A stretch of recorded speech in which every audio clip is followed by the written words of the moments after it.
Welcome, everybody, to episode 107 of Axioms on Trial. Tonight's guest is PlanetPeterson. I'm going to bring him right on. Here we go. Hi. Awesome. Hey, thank you so much for coming on. You're welcome. You're probably one of my favorite TikTok accounts that I ran into. And so I'm excited to have this conversation with you. So I guess just to start off, if you wanted to tell the audience a little bit about yourself and your background. Sure. So I'm a high school science teacher. That's my job. I've been doing that for 8.5 years now at this point. And during the pandemic, I had to get very creative with teaching. So one project I started was I put all of my curriculum on YouTube. So I created like crash course styled videos on all my curriculum because I knew the whole next school year would be 100% virtual. So I did that, and I just started thinking about and exploring the idea of doing online education. And YouTube didn't really grow and do much. And I started doing TikTok videos for fun. And a couple of random videos just went viral.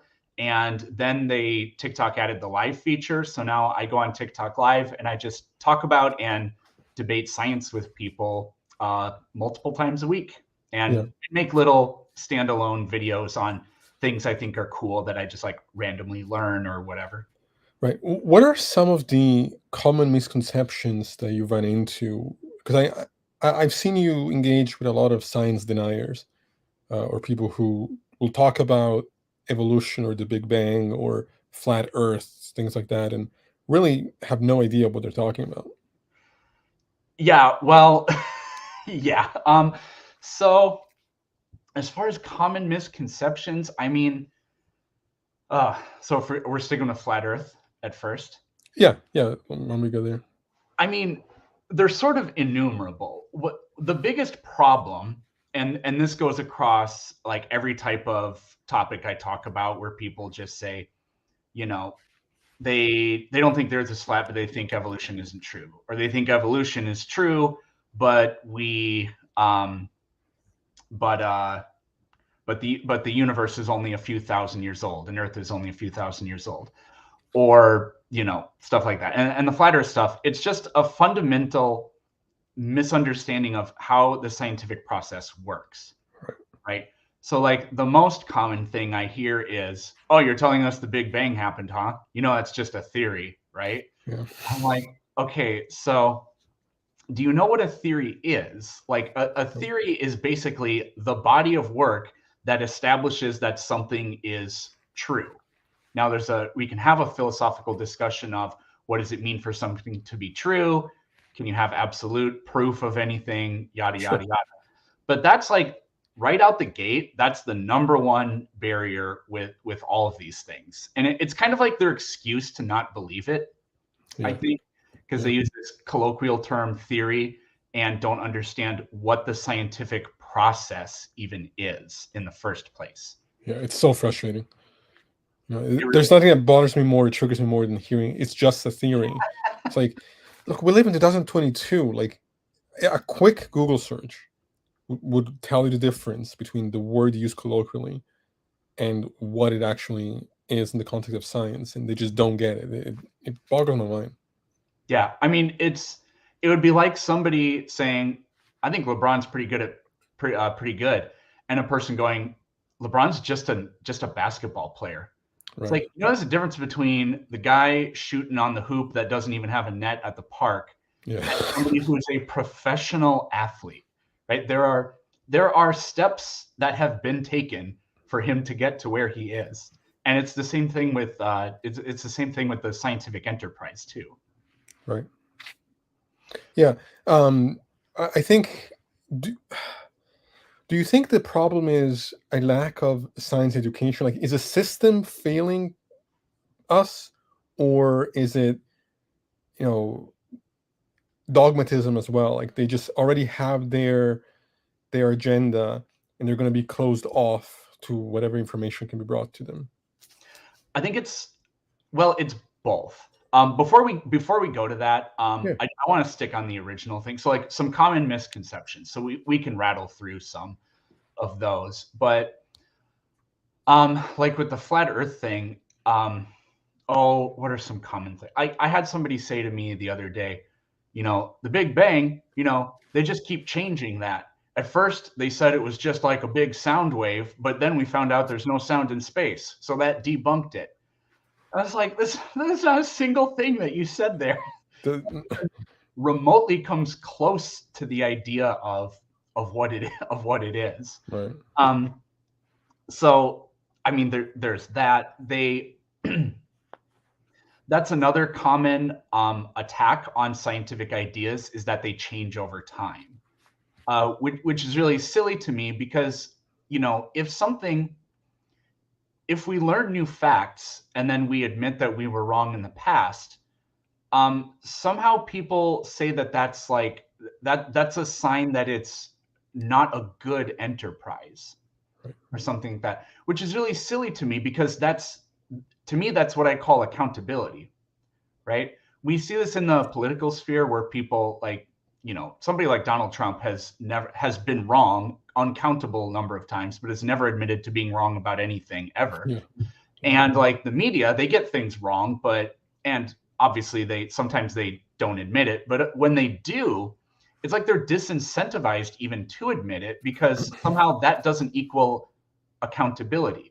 Somebody who's always wrong and never admits to being wrong is then viewed as being infallible. And that to me is very ridiculous, and just kind of a dangerous way to think and see the world. Yeah. One thing I want to add to that is the fact that when people say science changes, they somehow think that when a theory evolves or we get new information and we update the theory, then no, we just throw the theory out the window altogether. Mm-hmm. That's not how science works. That's not how science evolves. So it's not the case that we just get rid of what we thought prior altogether and it's just gone. No, it's now we have a more complete and how would I say it, precise model of reality than what we had before. It's not that it's an entirely different thing now. Yes, I've had conversations with people who insinuate that if there's a possibility of a 1% error, then that means that the theory is wrong. And it's like, okay, well, yes, but also very much no, because because it depends on what we're talking about here.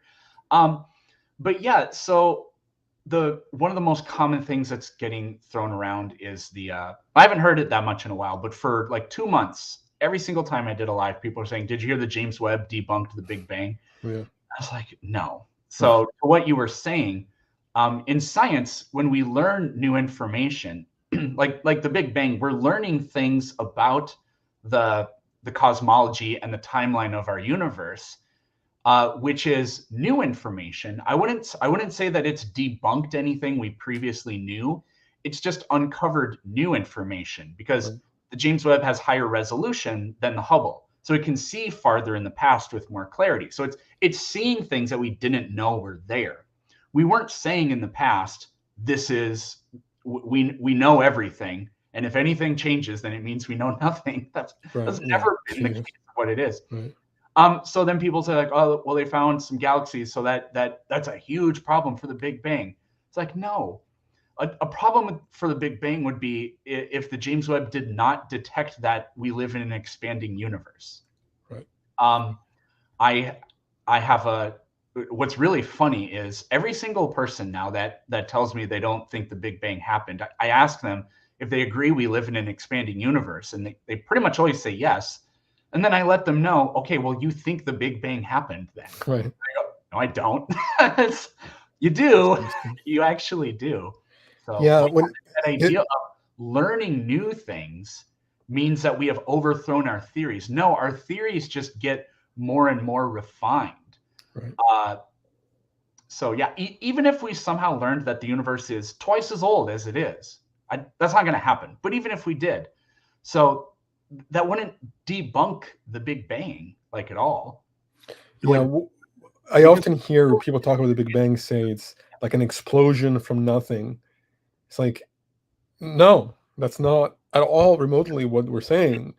It's just exhausting. Yes, that's another one.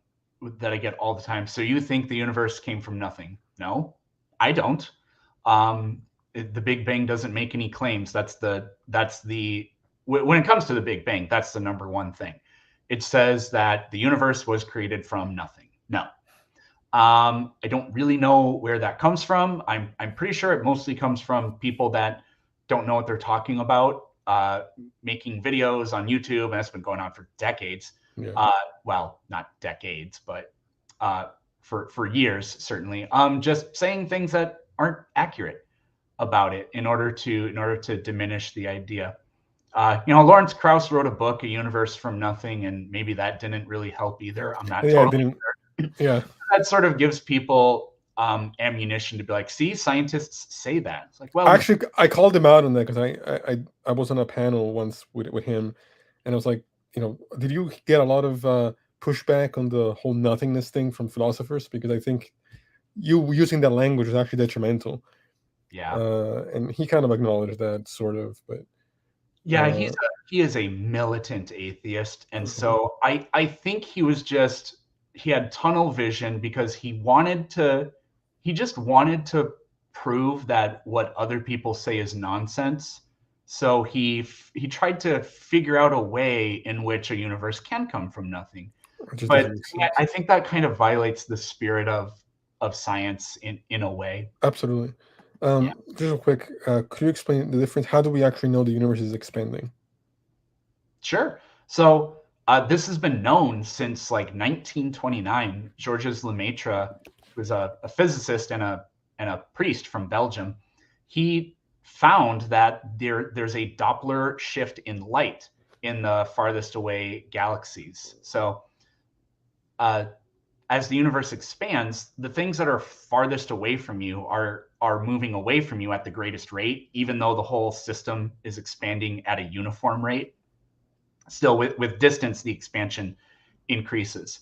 So, light, when objects move at really incredible speeds, the light coming from them is stretched. So we call this redshifting because red light has longer wavelengths and lower energy than blue light. So the galaxies don't literally look red. It's just that the light that they emit is of a frequency that is lower energy than we know it would be if those objects were not in motion. Right. Right. Yeah. Yeah. Thank you for that explanation. Oh yeah. So we had talked about. We want to talk about flat Earth a little bit because Yeah, I know I noticed we that. keep getting off Yeah. topic. So they really have the biggest problem with flat Earth theory is that it's not a theory, it's not a model, and it can't make any predictions, and it contradicts itself because it does special pleading for every single observation, but that special pleading cannot unify anything together. It doesn't work. So in science, an actual scientific theory, what it does is it makes accurate predictions across a wide range of different phenomena and observations. So, for example, the theory of plate tectonics explains why volcanoes exist and why they're more common in the places that they are, why earthquakes happen, uh, why we have mid-ocean ridges, why mountain ranges exist specifically where they do. The phenomenon of the continental puzzle is fixed by that. The distribution of fossils across different continents. There are particular patterns with that. Certain patterns in the geology of rock formation. You basically find the exact same rock formation split across oceans. That only makes sense if those land masses were connected at one point. So it unifies, and there are other things that I'm leaving out, but it unifies a huge range of things based on a very elegant and simple and parsimonious explanation of heat convection in the mantle coming up to the surface and causing the lithosphere to break apart and move. It's simple and it explains so many things. But flat Earth theory does the opposite of that, because in order to explain why a sunset occurs, you have to interject a completely unique set of,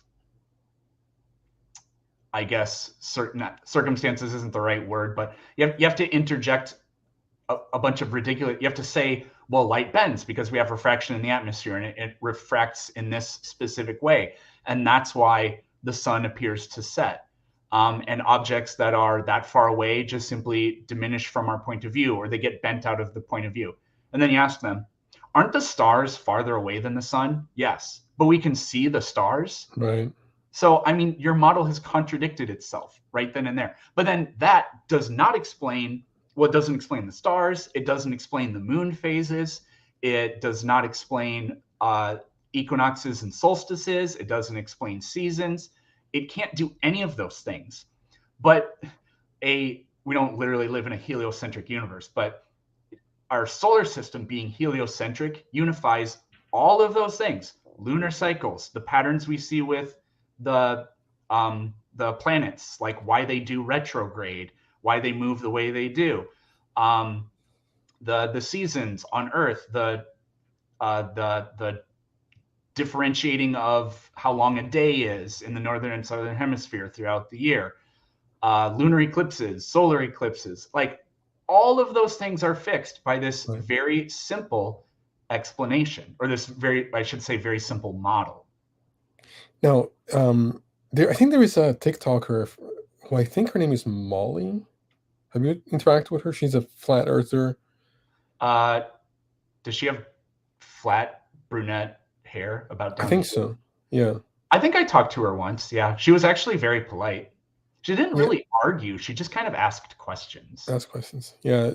She often comes up with videos saying how, why, the Earth is flat and the Big Bang is not real, and like all Yeah. this complete nonsense. And yeah, if you ever engage with her, let me know because I'd like to watch that conversation. Oh, sure. Um, Um, what other kinds of flat Earth things? So the big problem is they have no model that can unify more than one phenomenon. But also it's unscientific because it can't make predictions. It really only makes like claims, and the claims are like special pleading yeah. claims. So, like, for example, why do things fall? Because of density and buoyancy. It's like, well, okay, in the formula for buoyancy is g, the acceleration of gravity. Right. Right. There, so I mean that completely falls apart. But there are all kinds of the reason I brought this up is something you said just made me think about this. Flat earthers mostly critique the globe model, but they don't support their own model. I mean, not really, not in any real way, because you can't, because there are no experiments that you can do that will consistently support the idea that Earth is flat. So, like, for example, if materials sort themselves out by density, then if I take a closed container with water and air in it and I put it into free fall, then the water should always stay on bottom and the air should stay on top. But it doesn't, because when you remove the force, which is the acceleration of gravity acting on it, then it's in a weightless environment and density and buoyancy becomes irrelevant at that point. What do you think motivates somebody to hold such ridiculous ideas? Is it just? I mean, I can understand why people are religious, even though I've never been. But to be a flat earther, I just can't wrap my head around it. It's just a way to feel like you're in the know, a way to feel special. Like, what is it? That's one of the things where I'm like, is that pretty much what's going on here? Because, like, the idea that some guy named Kyle, who lives in Atlantic City, knows something that only a tiny fraction of the population knows, despite having done no scientific investigations or research on their own, Yeah. and has uncovered this massive cabal, is just, I mean, that's hilariously improbable, you know? So I don't know if there's like this, maybe there's some that could be part of it for a lot of them. Like, I've done something important, or I don't know, maybe that has something to do with it. But I think it comes from, I think thinking the Earth is flat mostly just comes from a fundamental lack of trust in institutions. Now, we Yeah. see that manifesting itself in all kinds of different ways.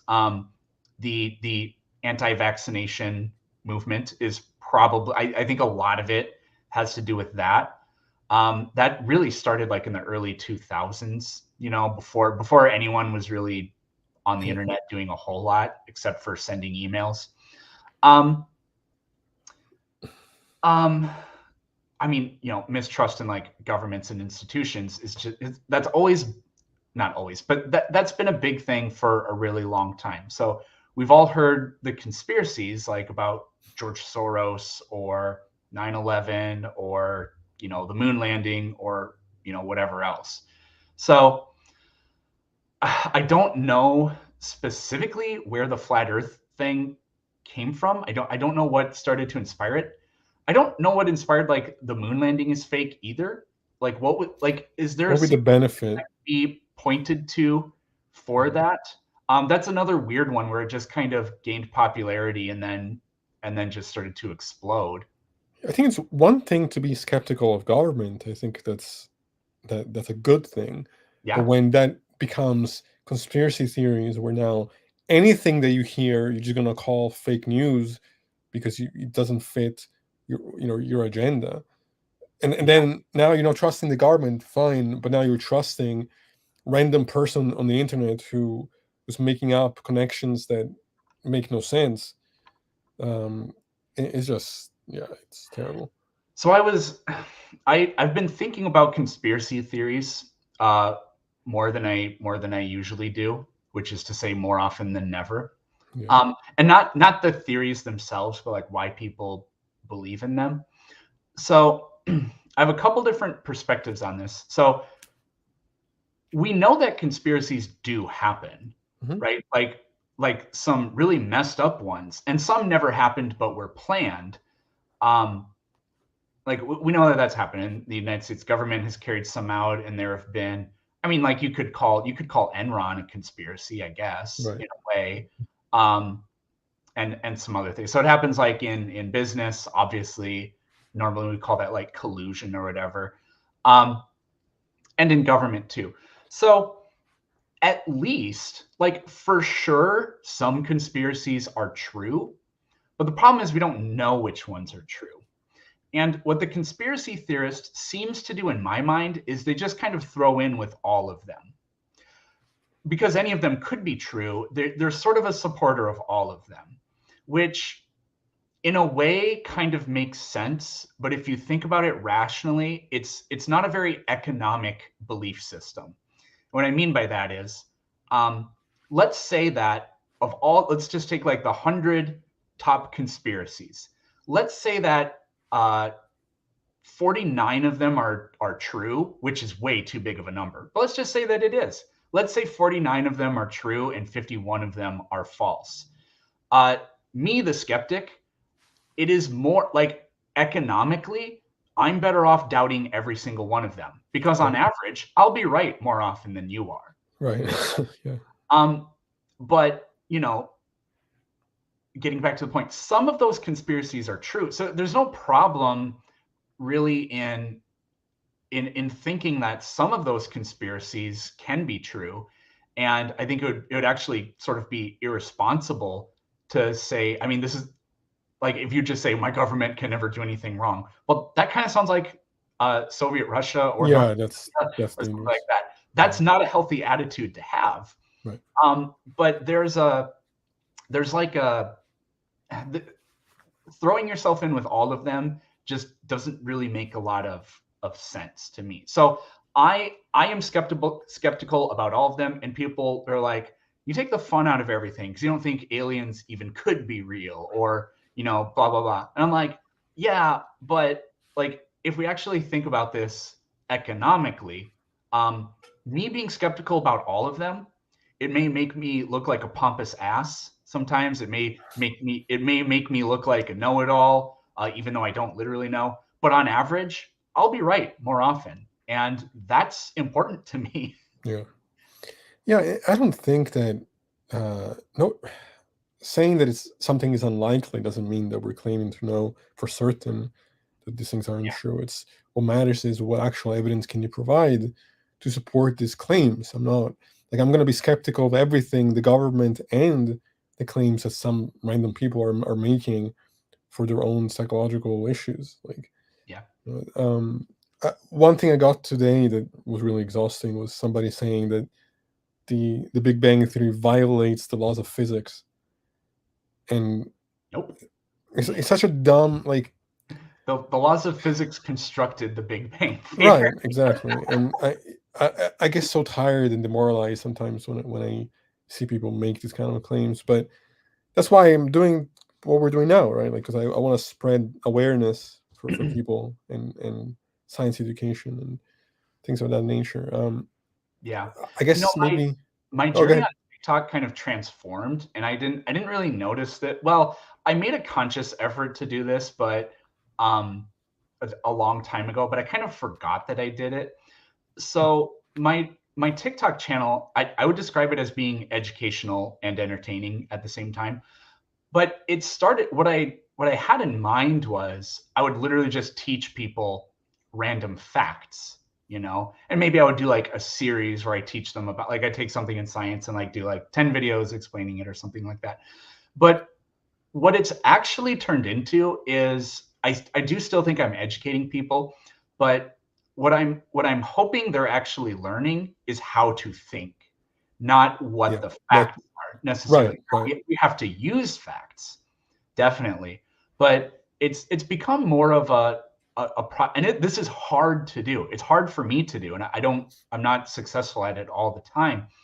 But it's just sort of like, well, let's compare ideas and think about which one makes the most sense, if there are contradictions within the statement, if it reflects reality at all, if it like how was the argument constructed, and so on. No, yeah, and I think that's something so important that I think is lacking in schools. It's, Yes. not just teaching facts, but teaching how to think, Yes. how to apply critical thinking. And, like, I believe that philosophy should be taught, you know, very young.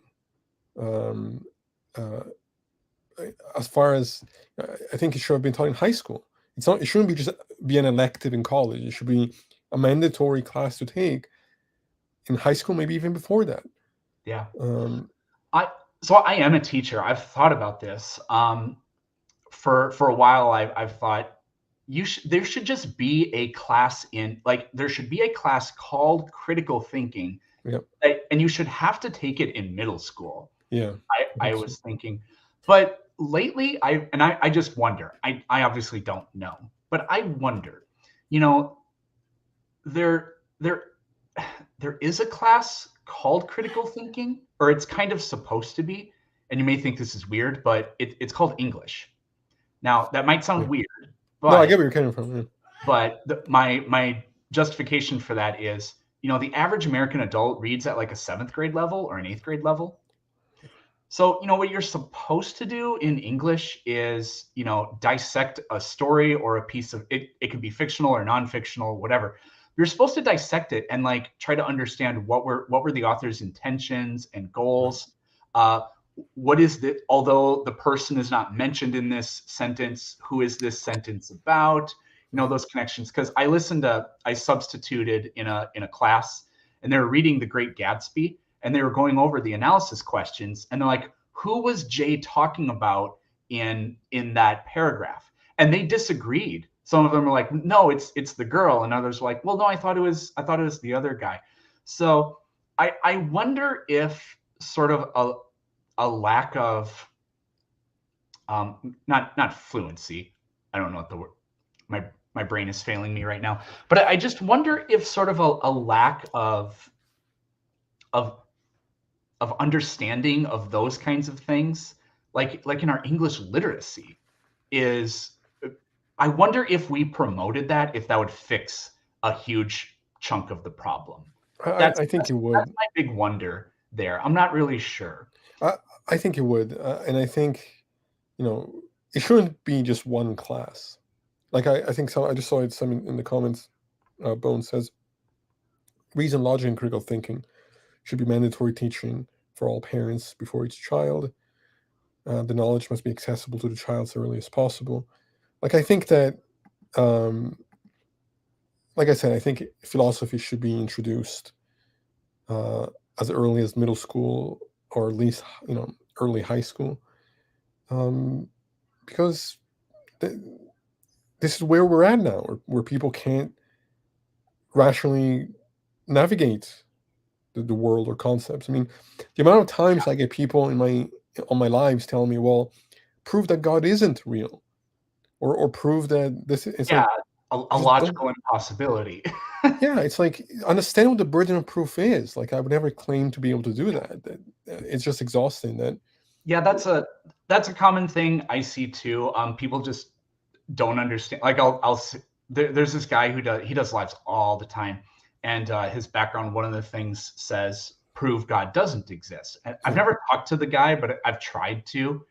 Um, his guest box is usually pretty full. He skipped over me once. I waited so long, and he just skipped me. I was like, oh, you gotta be kidding me. yeah, But like I was just gonna say, like, you know, he's articulate, and he seems like an intelligent person. So why would you even put that in there unless you don't understand it? Because if you do yeah, understand it, then what you're doing is, like, that statement or that challenge is the intellectual equivalent of like a rigged carnival ride. Like it's unassailable, but that doesn't mean that you're right, because a an idea is not assumed to be true until proven false. That's that's not how it works. right, That used to be sort of the attitude that we had until the scientific revolution, because what distinguishes science from other disciplines is the act of actually testing out your claim, right? You've maybe heard people say that science is confirmation bias. yeah, But if you have a hypothesis and then the scientific method demonstrates some credibility to it, that's not confirmation bias, because you went out and tested your claim. Confirmation bias is when you data mine. You don't test your claim, but you just data mine for data that supports your claim. Whereas in the scientific method, you actually produce the data, right. and you don't know what the data is going to be. Now, errors can happen in science, but it's always the scientific method itself that corrects those errors too. So, Right, 100%. Yeah, it's which actually kind of brings me to something I wanted to discuss with you, which for me is like one of my biggest triggers, is presuppositionalism. It drives me crazy. I think it's the bottom of the barrel. What's that? Yeah, it's such bullshit.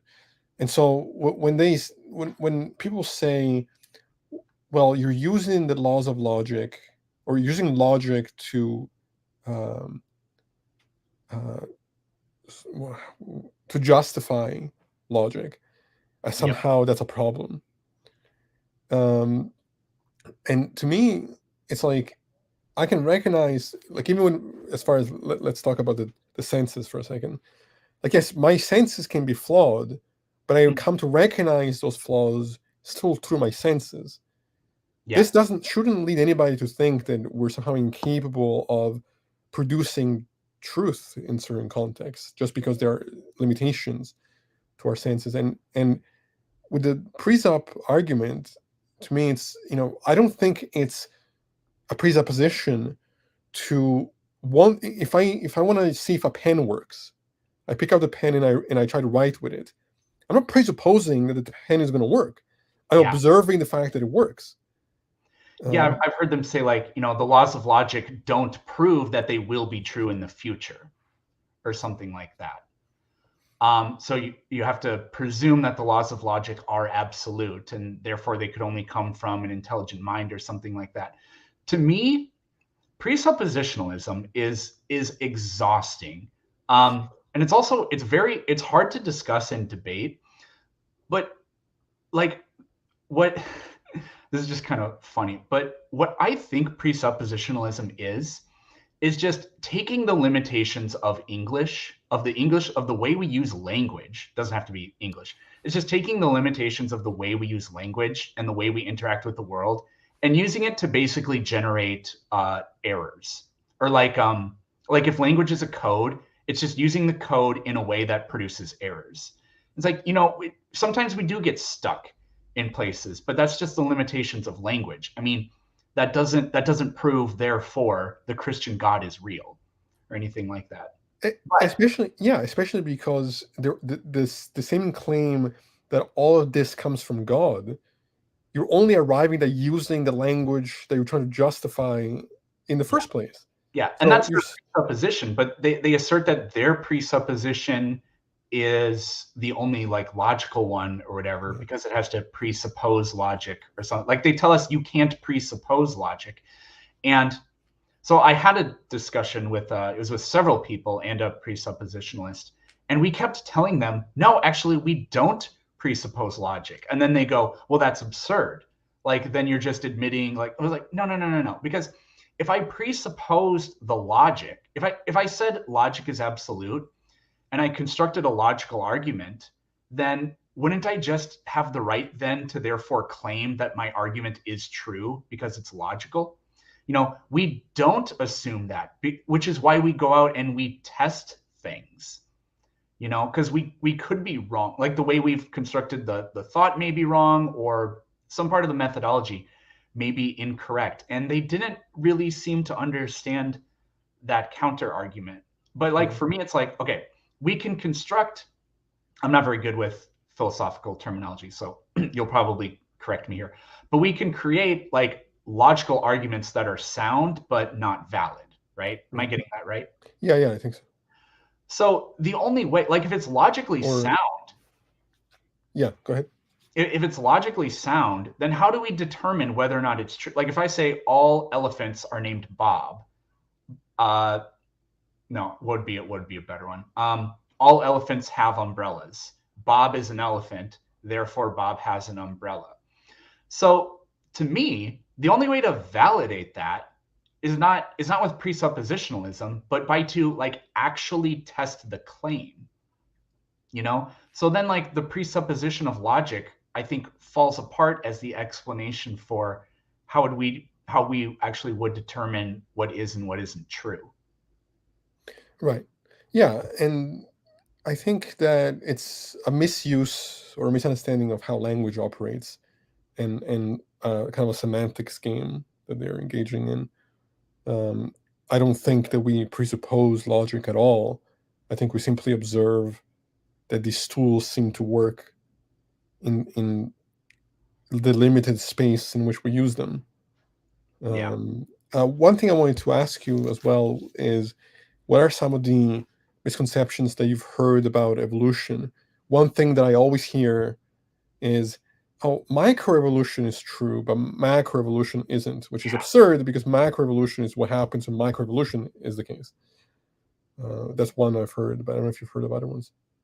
Oh yeah, I hear that one all the time. That one to me, I had a conversation with somebody about that exact thing a couple of days ago, and I walked them through this. I was like, okay, let's say that, like, will you admit that micro mutations or microevolution happens, right? Okay, well, so a micro evolution or a micro mutation happens within a population. Does that micro mutation or evolution ever go away? No, like it stays there. Okay, well, then in the next generation or 5 generations later, whatever, in whatever amount of time the initial micro mutation or whatever you said occurred, then in the next time interval, more of them would occur, different ones. So now we have the original one and new ones. And he's like, yeah, okay, that's just going to keep happening.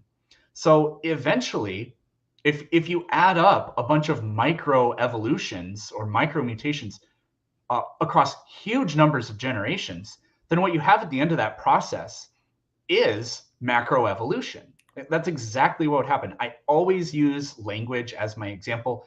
There was a time when nobody on the planet spoke English, but every single person speaks the same language that their parents spoke, unless they're born deaf or something like that, right? So every single person speaks the same language that their parents spoke. However, out of that process, completely new languages evolve, not overnight. What they I don't know what they mean by macroevolution doesn't happen. I'm pretty sure they have it in their minds that, because a lot of them say a dog can't give birth to a cat. Yeah. I agree. Scientists agree. Yeah. because that is stupid. But what isn't stupid is the idea that, although it seems kind of absurd, every organism is the same species as its parents was. Just like every language spoken is the same language as the parents spoke. Yet, over time, new species can develop. Not overnight, not in one generation. And that's not how language evolves either. If you would go backwards in time in 10-year intervals, you'd be able to talk to everybody up to a certain point where you'd be like, no, I can't communicate with these people at all. Their version of English is so different that it's impossible, right? But it's still English. They also happen to think that they talk about evolution like it's Pokemon. Like they don't recognize how it actually works. They have this very confused understanding of what's going on. I wanted to read you this question. Can PlanetPeterson tell us a bit about what science subjects he teaches and what excites students? I have taught pretty much everything.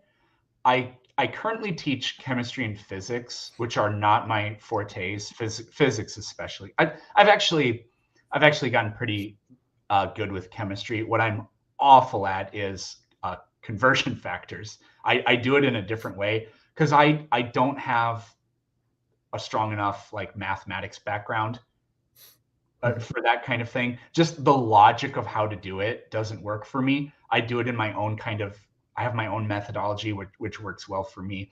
But my degree is my undergraduate degree is in biology.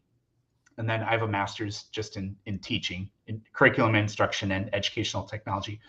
I started off my career teaching biology and earth science, which includes astronomy too, and anatomy and physiology. So the earth and space science stuff, I just had to throw myself into that.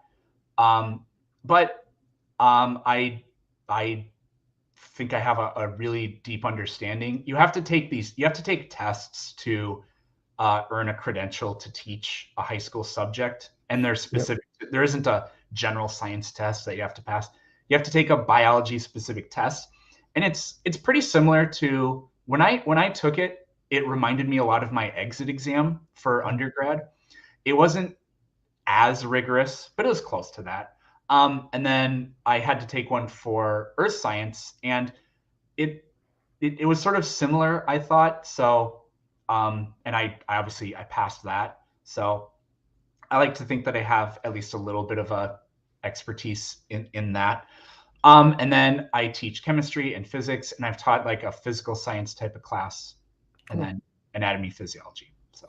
And is there anything specific that your students tend to enjoy or be drawn to more than others? In terms of just like the raw, like if I wrote on the board what we're going to do today, astronomy by far is probably the number one thing. Evolution is, I think they just don't really know what to expect. But I enjoy teaching astronomy and evolution more than any other topic. And I ask my student, I do like surveys, like at the end of certain units, how it went. And the end of the evolution unit is always like, I learned so much. It was insane. I do little things on paleontology too. So like fossils and dinosaurs and stuff that gets them excited. But they mostly, I get asked several times a week, are we doing a lab today? That's the number one thing, because that's science. It's kind of frustrating as a teacher. Like, we don't do a lot of science. We do mostly a lot of just like learning facts. I mean, shop class is more scientific than science class is most of the time. Right. You mentioned language earlier, and I wanted to ask you, because I have a close friend of mine who I was talking to about this, and she was saying that, well, tell me if you agree with this. Is language, the success of language, is it based on the capacity to actually understand the meaning meant, or is there such a thing as like wrong, what's the word I'm thinking of? Like the structure of the sentences, that grammar, right? So if we're Yeah. applying grammar, that like the so-called rules, if somebody breaks those rules and yet the meaning is still communicated, have they done something wrong there? What do you mean by wrong? That's the thing, right? Like a lot of people tend to be very how would I say it? Very anal about um, grammar, or like if you use the wrong tense in the sentence, or the wrong uh, that somehow it's something to be like judgmental about, or it's assumption that that these grammatical rules like actually exist, as opposed to it just developed how it's developed. But really, what matters is whether or not the meaning of the message Sure. gets across. And I think that it's more about the meaning getting across than if we use all the right tenses in the right places and the right grammar, if that makes sense. Sure. I mean, different languages have different grammatical structures. Like, um, I'm not going to be able to remember. I'm fascinated by language. I've read some books that talk. I've never read a book about language, but many books I've read have chapters about it, and it's fascinating because, like, um, Hebrew, for example, does not have plural perfect in it. So, like, the way a sentence is constructed, I don't remember 100% what this means, but like, there's only, like, in English, there's many ways to let somebody know that you're speaking in past tense.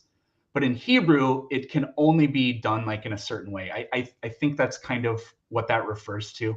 And I may be severely wrong. I don't remember 100%, but something like that. But languages have different grammatical rules. But so if languages change over time, then, like, to say it's wrong, I mean, I guess I would agree with you. It matters that the meaning and the message was made, right? So, like, Right. it could evolve to a point where the language is used in a different way. I can't really think of an example of that off the top of my head. I mean, maybe at one point English did not contain any, like the possessive form maybe was never ever constructed with apostrophe s, for example, and now it is. um Silly stuff like that. I mean, there appears to be some sort of universality in language. This Mhm. is why Noam Chomsky got so famous in the first place, Right, because right. he discovered the underlying mechanism of universal grammar, which I couldn't describe it to you here and now. I just know that that's what it's called, and that's Then, what yeah, it's very well yeah. known for. There is a genetic component to it. The FOXP2 gene is the strongest link to language, genetic link to language that we've ever found. There have been some fascinating cases where um, there's a really great book about human evolution is called Before the Dawn. And in that book, the author talks about there's this girl who was just kept in a basement her entire life and never spoken to. And she escaped when she was a teenager. I don't remember exactly how old. And she never ever learned how to speak a language. It was impossible. So there's some sort of hard wiring process that has to take place.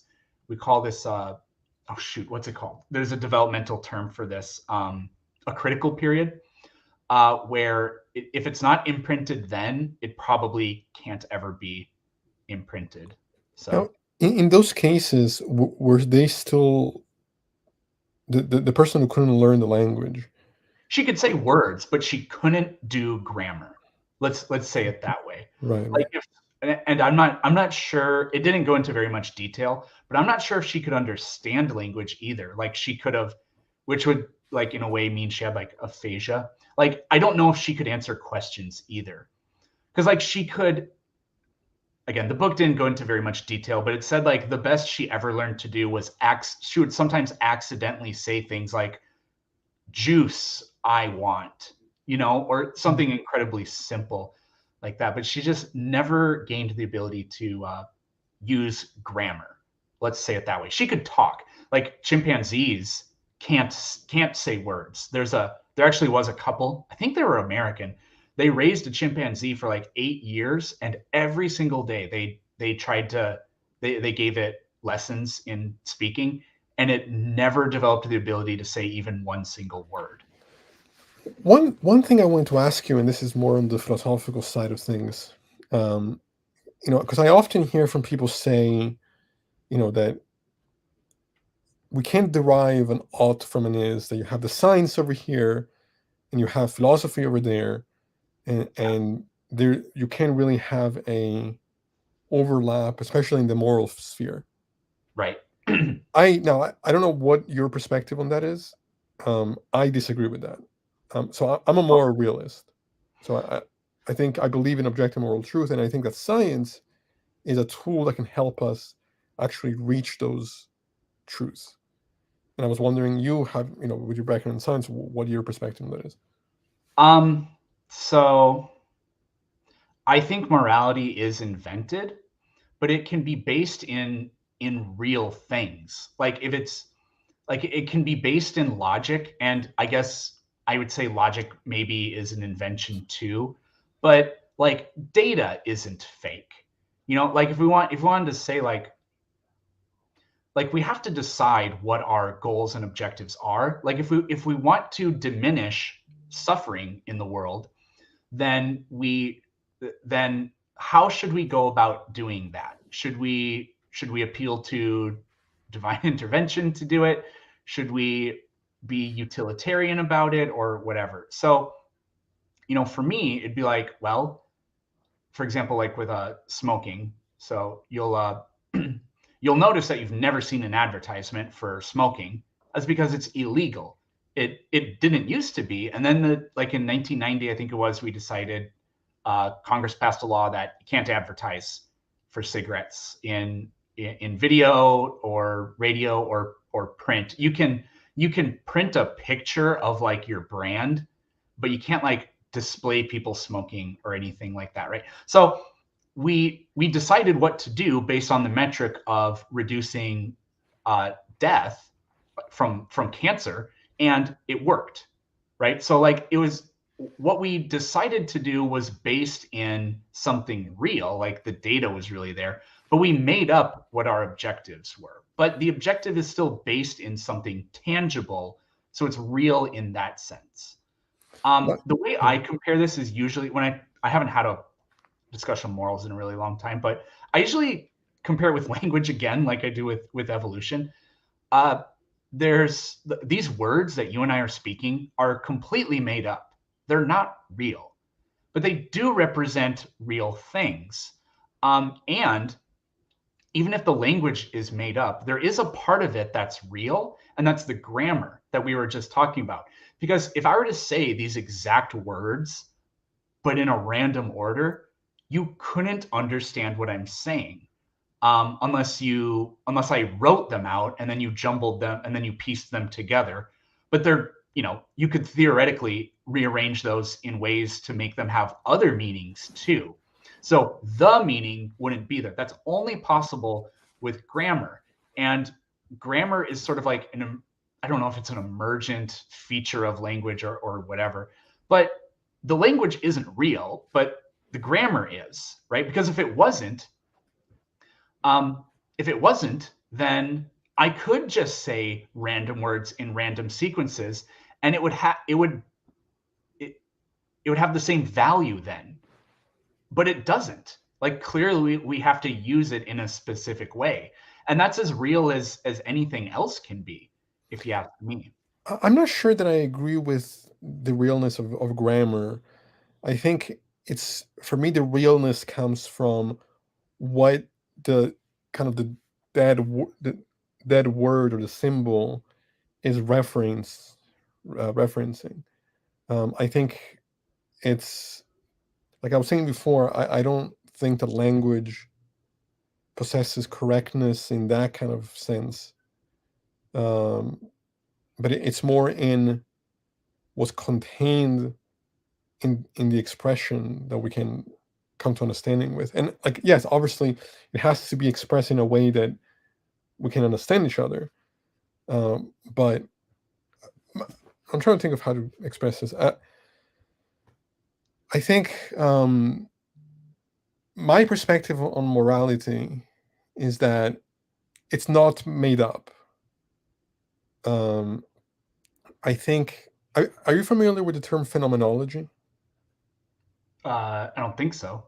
It's just a fancy word for experience, um, just like consciousness.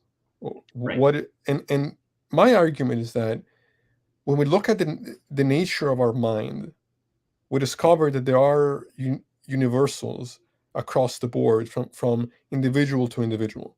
Hmm. And so when we use words like good and evil or right and wrong, we're applying descriptors to what kind of behaviors lead us to different phenomenological states.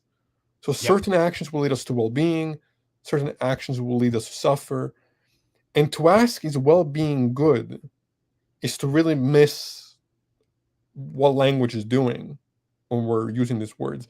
It, well-being is synonymous with goodness in this sense. Yeah, it can only be that. It can only be that, Yeah. and people, critics of my approach, seem to suggest that I'm somehow smuggling in a presupposition of goodness to begin with, when for me it's the opposite. I'm recognizing that there are these differences, and that we intrinsically, by virtue of how we're structured and what the experiences entail, we value certain states over others, and that this is not going to be arbitrary if we have a shared nature of the kind I'm describing. And so that's kind of where I'm at with and in that sense, when people say, well, you can't derive an ought from an is, oughts are always concerned with goals. You don't, just linguistically, we don't talk about oughts if we're not talking about a goal in mind. And so it doesn't make any sense. Oughts are always concerned with is, because we have to look at what are the facts that we can learn to then get to that goal. And I want to say that those goals are not arbitrary, that the goal of well-being is intrinsic in what we are. And so when we're talking about morality, that's all we can really be referring to. Sure. So I guess like the simplest way I would put this is I don't think you can derive an ought from an is, but like science is not a methodology. Science doesn't tell us what we should do, just like what we can do. And it can tell us the best way to do something. And by best, I don't mean like the most morally good way to do something, but like the most efficient way to do it, or the most cost effective way to do it, or the like, whatever, just like you have your metrics for how you want to do it. So what was I going to say? I had something, but so I think you have to make up what your goals are going to be in the end, and what, like if we want to, like with the cancer thing, minimize it or whatever. So while I do think that you can't use science to tell you what you should do, or whatever, with the goal in mind, I think a scientific approach is the best way to go about doing it. Yeah, of course. Well, So yeah. that's kind of what I was trying to say, where it's still based in things that, like, you'd be like, well, it's still made up. It's like, well, but the data isn't, right? Like the objective we have in mind is a real thing, right? So But I would push back on the idea that the goal is made up, because I think that goal doesn't come from thin air. I think that goal is derived from what the nature of our mind is and what the nature of our experience is. That the values we arrive at are grounded in our phenomenology. They're not arbitrary. Oh, we just happen to decide that we want to move towards well-being. No, yeah, there are reasons, and science can help us discover those reasons, and then help us discover how to get to those goals.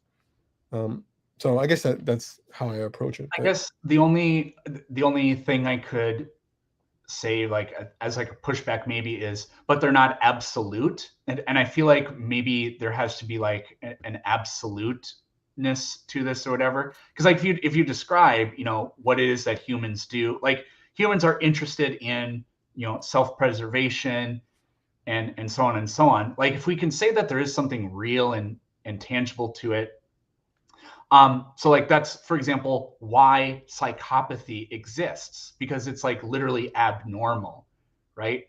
But I guess in a way, if the abnormal exists, then that's sort of like that proves that there is a range. But the extremes aren't necessarily what we're looking for. But here's what's absolute, You though, have because to rationalize your way back to uh, what it is your goal in mind, or something like that.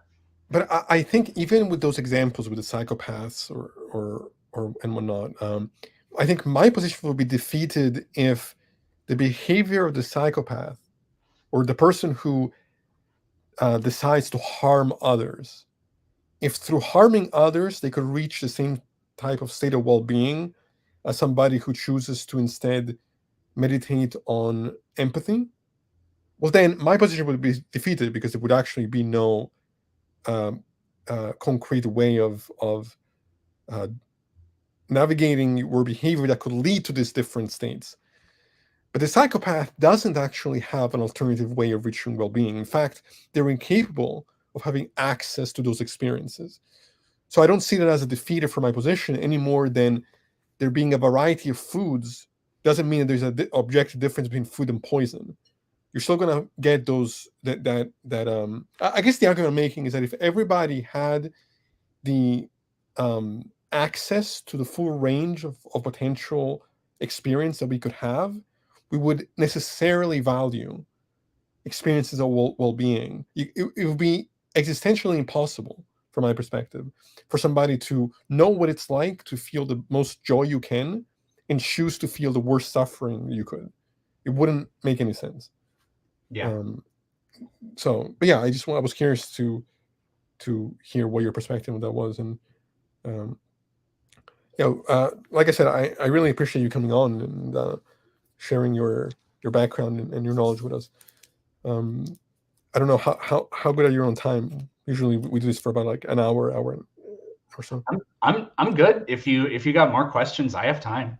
Sure. Does anybody in the audience have any questions that you want to ask us? I guess one thing I could ask you is, because I love talking about physics, even though most of it goes over my head. And I think the one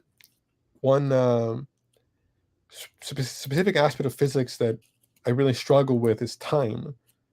I can't wrap my head around the nature of time. And it seems to me that our intuitions about time are illusory. That's not to say that time itself isn't a thing, but it seems to be it seems to be very ambiguous what that actually is. And so you've come to me for the answer. Right. I don't know if I'm going to be able to give you anything to help give you peace of mind. I mean, so like time appears to be part of, like, it's called space time because it's literally part of the quote unquote fabric of the universe, or at least this is what the experts tell us, right? I don't know how to put it any better than, I don't know how to describe that any farther for you, I guess. But like, is time something that we can pull apart and describe it as its own thing? Well, maybe not. I mean, it seems like it, because there's this concept of what we call the arrow in time, which is like basically the fact that entropy always increases, right? Like we can't run the arrow of time, as they call it, backwards. Sean Carroll talks a lot about the arrow of time. And rather than misrepresenting his views, I'm just going to refer you to check out anything he's written or produced online about that. But like, you can't describe magnetism completely separately from the phenomenon of electromagnetism, right? Or at least that's how I understand it, because electromagnetism is actually this universal force, right? So you can't create something that is magnetic but has no electric properties, I guess. Although that's how, like, we think of, a wire carries electricity, not magnetism. It's like, well, that's how we understand it, but in a way, like at the fundamental level, that's actually incorrect. And I'm not a physicist, so I wouldn't be able to give you a better example. But we know it's called the electromagnetic uh, field or whatever. So it interacts with both, and we use magnets to make electricity, and vice versa. We can turn magnets on and off using electricity, right? Because Right. they're the same thing, and space and time apparently is the same kind of thing too. So I don't know. Maybe the dissatisfaction just lies in maybe our question is just grammatically Problematic. incorrect. Kind Yeah. of like when people say when people ask me what happened before the Big Bang, I don't know. Yeah, but that's not an answer. I was like, I know it's not an answer. I know it's not satisfying, but perhaps that question just isn't any good. But I think it's okay to say I don't know. I think that is the honest to say I don't know is the honest answer in certain Yes. contexts. Yeah. Here's some questions for you. Uh, where is it? But I'll look for one and I'll just say like one other thing about time. I've had people give this they say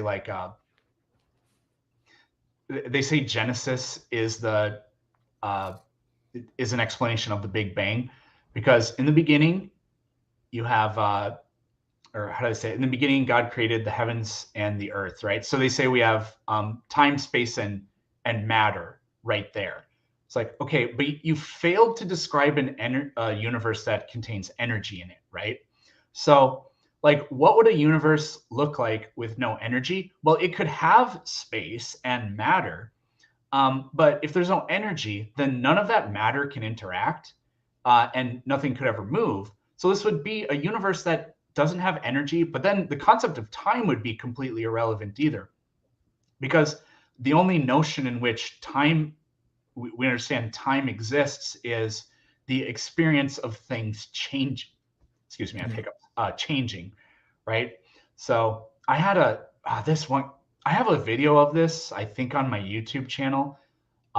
This guy was adamant that time does not exist. And so I kept asking him, like, okay, describe to me the difference between two objects. They're both going to go to right here. Describe to me the difference in how those objects did that task. And he said, well, it took longer, or one took more time. I was like, Mhm. but time doesn't exist. And M- it's a wild conversation. Muslims do the same thing where they claim the Quran predicted the Big Bang and it's just a word game.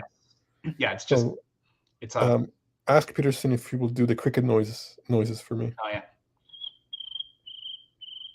Nice. that's the cricket. What is the guest most excited for in the new year? Um, I'm not aware of anything that's supposed to happen in 2023 in terms of like big new like science things, or even, man, when I was younger, I used to obsess about cars. Like I used to watch, I don't know if you ever watched Top Gear, but that was my favorite show by far. And I would always like look forward to, Ferrari's next crazy car that's getting unveiled next year. I don't keep track of any of that crap anymore at all. With science, I mean, we had Artemis and James Webb this year, and Yeah. last year we had not opportunity, but Perseverance on Mars for 2023. Off the top of my head, I can't think of anything. Um, that's such a good question. Me personally, I I don't really know. I'm Yeah. gonna probably be coaching track and field after a 3-year Nice. hiatus, so I'm really looking forward to that. I don't have any big like projects that are up and coming or anything.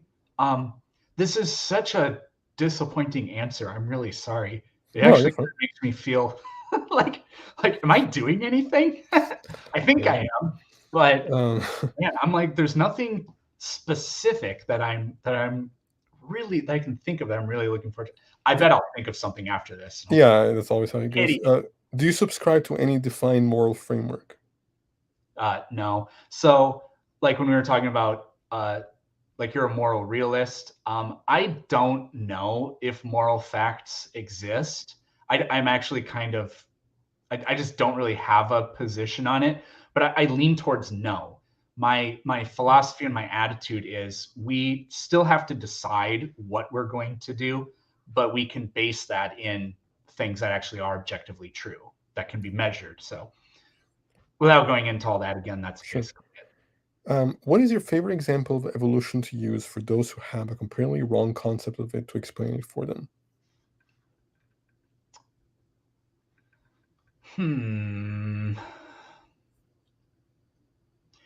So when I teach this in my classroom, when I teach this in my classroom, I usually go to the transitional fossils of horses, whales, and birds, because those very clearly demonstrate it.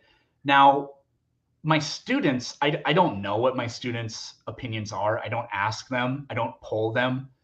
I don't measure my success as a teacher by polling my students and seeing how many of them don't believe in evolution at the beginning versus the end of the lesson.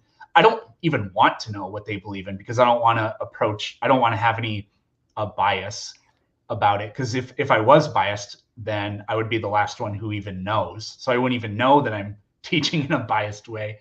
So I don't even want to know what they believe in. I just assume that they don't know anything, right? So those are my favorite examples to teach it. Now, when I'm talking to people on TikTok, they're upfront that they don't believe this, right? So I have tried to use those examples, but it's really hard to use like pictures and graphics on TikTok. It's not impossible. I've done it. Um, it's just kind of difficult. It typically doesn't get to that point. But actually, I do have this wonderful slide where I have a whole bunch of skulls of different hominids. So that's actually, I guess, now that I think about it, that's the one I use for TikTok. And it's created some insanely comical moments where, I'll ask somebody ahead of time, if we had evidence that humans evolved, what would that evidence look like? And then, I've had one person describe like, well, you would see like changes in the form going back, blah, blah, blah.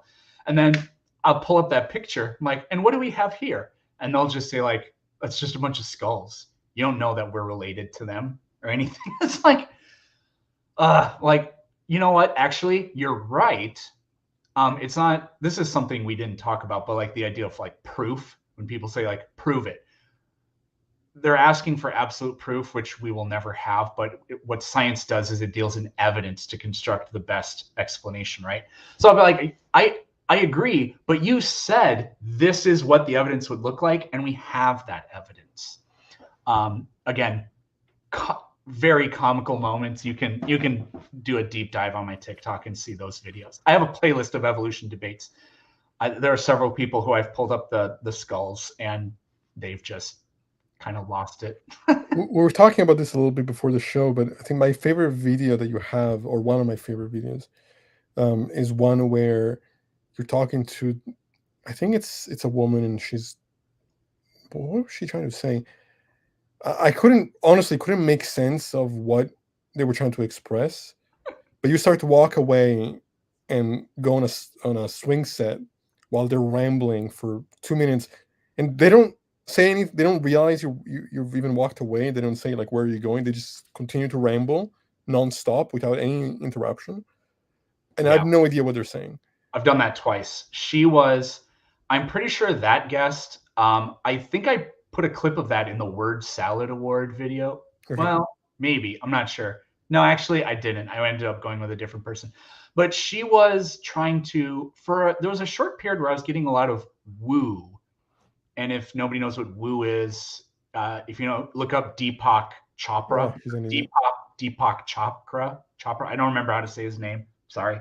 Um, I'm just an ignorant white American, Um, woo is like the idea that you can explain physics and you can merge physics and consciousness together to describe the properties of the universe and all this crazy stuff. It's like astrology times a million. And so she was explaining what consciousness is and how it connects us to the universe. But it was literally it was like talking to a random word generator. Yeah, it's Deepak Chopra. That's what my comment section is telling me. Thank you. what was I gonna say? Yeah, I think if nobody else has any other questions, I'm good to wrap it up. But You I know, want to say something that well, what was I going to say? Somebody, I was looking at my comment section here, and somebody was talking about like pseudoscience, right? So like like philosophically or whatever, what is science versus pseudoscience? And like the different people call evolution like pseudoscience and the Big Bang pseudoscience. It really doesn't make any sense. So the prefix pseudo just like literally means fake. So I don't know what they mean when they say that. A lot of them mean that the fossils don't exist, or you can't prove anything based on the fossils. They're not evidence of anything or whatever. Or like I said at the beginning, the evidence just simply doesn't exist. But pseudoscience is basically like confirmation bias, right? Pseudoscience is when you data mine for evidences that support your claim, right? And that's not what science is. And I guess we kind of talked about this already. In science, you have your hypothesis, and the scientist thinks it's true, but then they generate the data themselves, and then that data is analyzed and it's determined whether or not it's false. sure. Yeah. No, look, I hope you'll come back. I'd love to have you on again at some point. Um, I have a close friend of mine who I know would like to discuss issues of language with you, because I think she sees language very differently. I think, and that would be an interesting conversation to have if you're able to come back. I would have to do my homework uh, to prepare. I'd be interested because it does fascinate me. So Steven Pinker is one of my favorite authors, and he's a lingual psychologist. So he has a book on language called The Language Instinct. I've never read it, but it's kind of like on my To to read. Yes. read list. Yeah. It has been for years. I guess I'll just have to get around to it. Okay. Well, yeah, we'll definitely stay in touch and let me know when you're available again, and we'll figure something out. Oh, for sure. So Yeah. thanks again for coming on. I really appreciate it, and thank everybody as always for tuning in tonight. I hope you guys have had a good holiday and happy New Year. It's coming up, so with that, I hope everybody has a good night, and I'll be back soon with another episode of Accents on Trial. So thank you. Oh, and I guess if you want to plug in your TikTok or anything like that. Oh yeah, sure. It's just called Planet Peterson. I have two accounts. One has way more followers than the other, so it'll be pretty obvious. But follow them both, I guess. I'm also on YouTube. Nowadays, pretty much the only thing I do on YouTube is upload my live debates on TikTok. So if you're not on TikTok, you don't care for that, you can still watch like long clips of my debate. Typically, my YouTube clips, I mean, the longest one I think is 2.5 hours long. Shortest one is like 5 to 10 minutes or something like that. But they're usually like in the 20 to 45-minute range. Gotcha. Perfect. All right. Well, yeah, everybody go follow, and thanks again. I'll be back soon. So, good night.